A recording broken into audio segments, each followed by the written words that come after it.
Hello guys, good afternoon. Guys, tingnan yung kalabasa guys. Oh. Ang lalaki.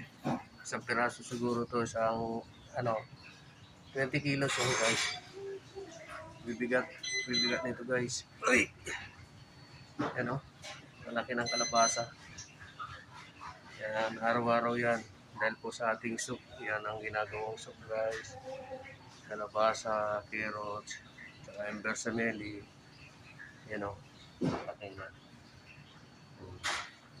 3 piraso yan guys oh. Yan po, laki oh. Mga carrots lagi guys. Yan oh. Sobrang laki ng mga kalabasan nila oh.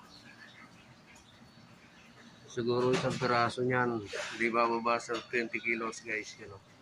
Ang bigat eh. Laki talaga yan.